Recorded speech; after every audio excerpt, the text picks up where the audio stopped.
मुख्तार अंसारी की मौत के बाद उससे जुड़े तमाम किस्से सामने आ रहे हैं। कैसा ही किस्सा है एलएमजी को लेकर, जब मुख्तार अंसारी सेना के एक भगोड़े जवान से एलएमजी यानी लाइट मशीन गन खरीदने की कोशिश कर रहा था। उससे सीधे जुड़े हुए थे डिप्टी एसपी शैलेंद्र, तब तत्कालीन एसपी थे आप, डिप्टी एसपी थे। शैलेंद्र जी, हम जानना चाहते हैं कि ये पूरा किस्सा क्या था एलएमजी से जुड़ा हुआ, जो मुख्तार जिसमें पोटा के अंदर जिस पर कार्रवाई भी हुई थी।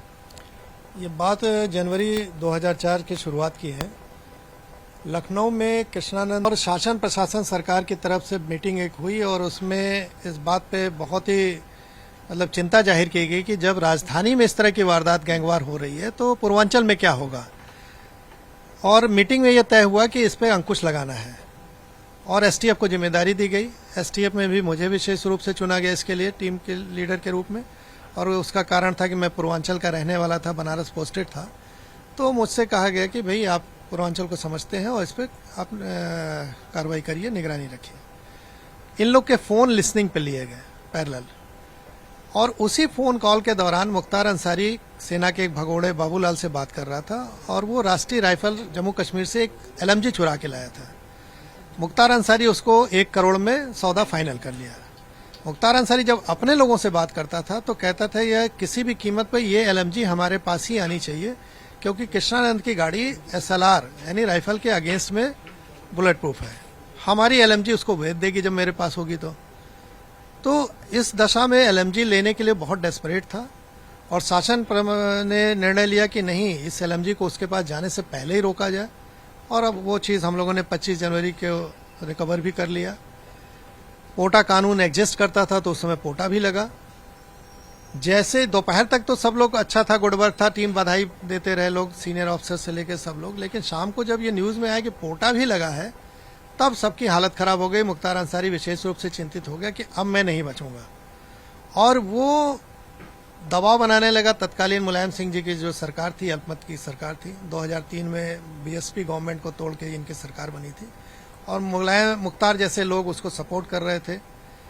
तो इन्होंने दबाव बनाया मुलायम सिंह पे कि इस केस को रफा दफा किया जाए, और मुलायम सिंह ने हमारे वरिष्ठ अधिकारियों को कहा कि इसको ख़त्म करिए। उन लोगों ने मुझसे कहा कि मुख्यमंत्री जी की इच्छा है। तो हमने कहा सर ये कैसे संभव है, ये नहीं हो सकता है। एक एफआईआर दर्ज हो गई और उसके बाद उसको ख़त्म नहीं किया जा सकता, आप भी जानते हैं। तो बाद में इन लोगों ने फिर ऊपर बात किया मुलायम सिंह जी से, तो उन्होंने कहा कि ठीक है, ये विवेचना तो दूसरा कोई करेगा, उस विवेचना में ये नाम न ले मुख्तार अंसारी का। तो मैंने कहा सर ये भी नहीं संभव है, मैं तो केस का वादी हूँ एफआईआर का। अगर मैं अपनी ही बात को डिट्टो नहीं करूँगा तो मैं फंस जाऊँगा, कल को मैं जेल जाऊँगा, या मेरी निष्ठा सत्यनिष्ठा संदिग्ध होगी। तो मैं ये भी नहीं कर सकता हूँ। तो मैंने कहा कि जब देखा इन लोग की स्थिति और, तो मैंने इन लोग से कहा कि एक काम करिए, आप मुलायम सिंह जी का नंबर दीजिए, मैं स्वयं बात करता हूँ और अपनी स्थिति उनके सामने रखता हूँ, शायद उनको समझ आए ये बात। तो तत्कालीन एसएसपी उस समय जो बनारस थे सुभाष चंद्र जी, उनके मैडम अनीता सिंह जो सचिव थे उस समय मुख्यमंत्री जी मुलायम सिंह के, तो उन्होंने कहा कि शैलेंद्र तुम्हारा नाम सुनते ही वो चिढ़ जा रहे हैं मुलायम सिंह जी, और बात तो करना दूर की बात है। तो हमने कहा फिर मैं कुछ नहीं कर सकता, बाकी आप लोग जानिए। अंत में नतीजा ये हुआ कि उस तत्काल रातों रात बनारस के जोन के आईजी का ट्रांसफ़र, रेंज डीआईजी का ट्रांसफ़र, एसएसपी एसटीएफ का ट्रांसफ़र रातों रात कर दिया गया, और एक संदेश दिया गया कि इस केस में मुलायम सिंह एकदम क्लियर चाहते हैं कि ख़त्म हो, मुख्तार को कहीं न फंसाया जाए। और हमारी पूरी यूनिट को क्लोज करके बनारस से लखनऊ बुला लिया गया, और मेरे को भी डायरेक्ट इनडायरेक्ट समझाने के नाम पे, धमकाने के नाम पे यही कहते रहे लोग कि इसको वापस ले लीजिए।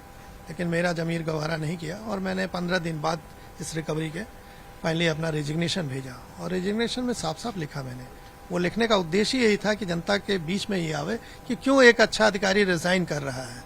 और लिखा मैंने कि जब शासन प्रशासन में माफिया निर्णय लेने लगे, उनके हिसाब से हम जैसे ईमानदार अधिकारी को काम करना हो, तो ये मेरे ज़मीर को गवारा नहीं है। मैं एक लोक सेवक के रूप में भर्ती हुआ हूँ, जनता के टैक्स से तनख्वाह ले रहा हूँ, मैं किसी सरकार का नौकर नहीं हूँ। तो ऐसी दशा में मैं बाहर जाना उचित समझता हूँ। तो आपने रिजाइन कर दिया। क्या माफिया मुख्तार इतना ताकतवर था कि एक मुख्यमंत्री उसे बचाने के लिए इस कदर तक समझौते कर रहा हो? देखिए मुलायम सिंह, मैंने कहा ना, एक तो अल्पमत की सरकार थी, और माफिया के रूप में इसकी ऐसी इमेज थी कि कुछ विधायकों को भी ये मैनेज करके ले आया था, जो मुझे पता चला था। तो मुलायम सिंह के लिए तो ब्लू एडवर्ड था ये, वो किसी भी कीमत पर चाहते थे इसको।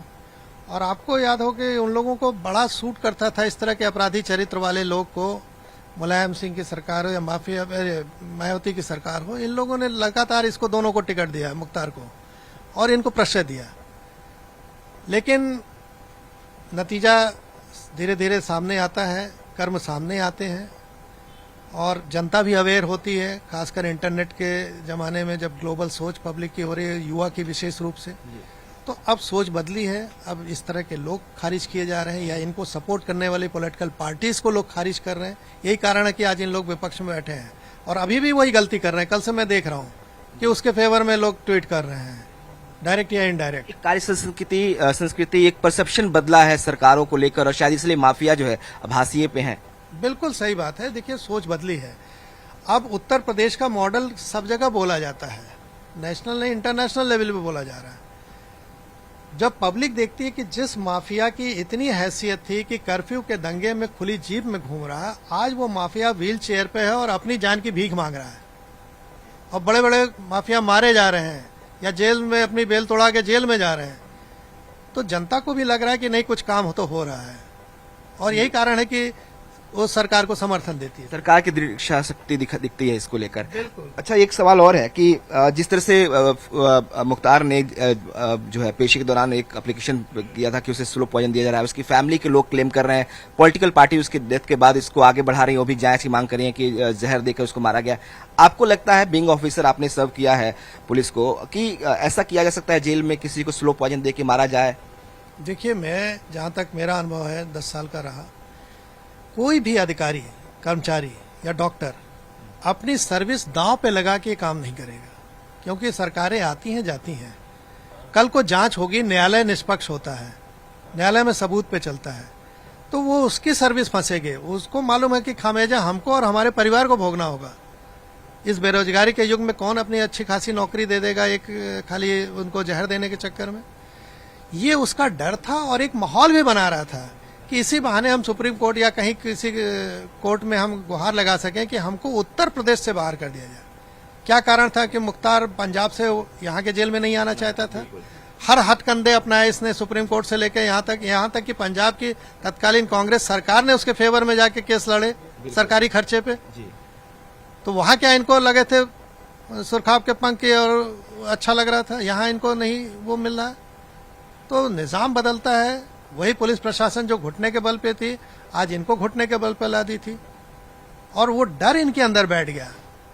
अपना साम्राज्य जो इन्होंने कायम किया था अपराध से, वो पिछले समय में आपने देखा गैंगस्टर एक्ट के तहत रिकवरी होती चली गई जी, सब जब्त होता चला गया, आदमी इनके मारे गए या जेल गए, तो इनको ढहता हुआ साम्राज्य दिखने लगा और डर इनके अंदर बैठ गया कि जो यार हमने खड़ा किया था इतना अपराध करके वो तो खत्म और मैं भी मारने दिया जाऊं। ये डर था इनका, जो कल इनको हार्ट अटैक से ले भी था, इनकी मौत हो गई।